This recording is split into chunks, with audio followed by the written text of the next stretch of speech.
So when a drug is rejected, and the FDA will put something out called a complete response letter, and it's referred to as Yes. CRL.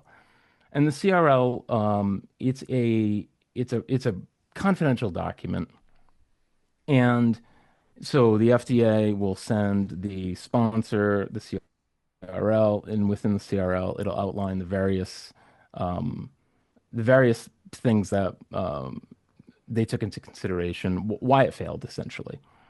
So they issued that CRL last August, Hmm. a year ago, 2024 Mhm. August.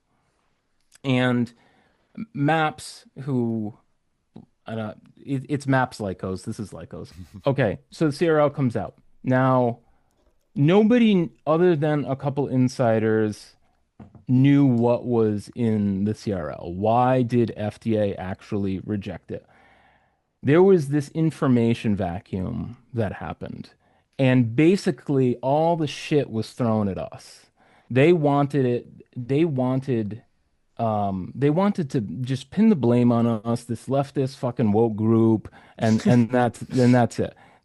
Symposia's activism across the years culminated in a campaign to get the MDMA assisted therapy application denied by the FDA. Nishay Deveneaux and the organization that they run called Symposia, is widely believed to have played a role kind of in the failure of this application. We're sitting down with the illustrious Hamilton Morris, as you guys have seen, and we're going to discuss how and why a paid activist group called Psymposia successfully interfered with the FDA's plans to legalize MDMA. Those are the people that stopped MDMA from being legal for use for PTSD therapy. It's almost inspiring if it weren't so horrible. So historically, the CRL remains a confidential document. The public never gets to see what's actually in that.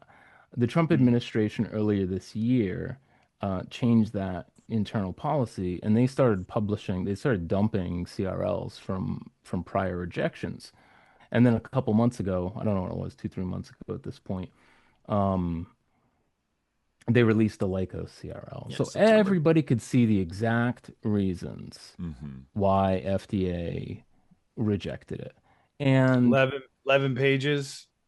yeah, Symposia's name isn't in it. they took into consideration some of the things um, that we had publicly said. But they Yeah. also It was list three main exactly reasons. And what Right. what were well, those three main reasons?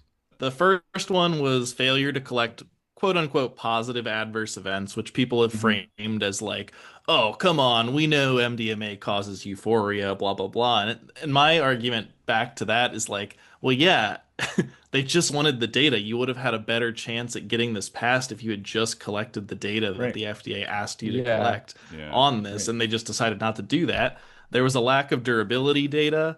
Like, I think they didn't have data past 18 months. So, Okay. like, the durability data of the therapy wasn't clear. which there's a lot of And then, there's a lot of problems with the long-term follow-up studies. It's a whole side issue, but yeah. yeah. Go And on, then the Russ. third one was that this trial had a ridiculously high rate of prior MDMA use among participants, which and a really 45%? high rate of pre-screening failures. So like that's like pretty unheard of in a pharmaceutical drug trial that 40% of participants would have tried the drug in the past. Right. And not only that, they were pre-screening people and failing them based on a ton of criteria and recruiting from music festivals, conferences, Okay. on psychedelics. So like they were recruiting from a pool of people that were very That's sauce. motivated to get It's this it's passed. it's even Whether more. I mean, it's worse than that. They were recruiting people who their therapists. So, while MAPS was doing a phase 3 clinical trial, like above ground, um, a decent amount of their therapists were practicing MDMA therapy underground. I don't have any problem, like underground stuff, great. I used to operate in the underground. Um, the reality is, though, that so a bunch of MAPS therapists, while they're doing this professionally, they're also doing it on the side. I would give that advice if you are going to do this underground work. I'd say you can also probably do both underground work and above ground work at the same time. You just have to be really careful who you tell what. So they have a range of patients. some of those patients were actually recruited into the clinical trial. So a lot of people who want to say, it's no big deal that their patients had prior MDMA use. It's more detailed than that. It wasn't just prior MDMA use. It was prior MDMA use using this protocol with these Yes. therapists. Yeah. It was Let me speak to designed this to be real rubber quick. stamp. Because here's the thing. We're called, anti-MDMA, anti-veteran activists, which is the most insane thing I've ever heard. There's another group that's very much against this therapy. They're called Psymposia. Why do they not want veterans to have access to this treatment? I don't know. Do not listen to these activist groups. My family is a veteran family, for better or for worse. Like it's ridiculous. And rather laughable that I'm anti-MDMA. However, like I am trained as a scientist. If you have a biased sampling pool, then your results are garbage, right? Yeah. If your experimental design is unblinded or has other forms of bias or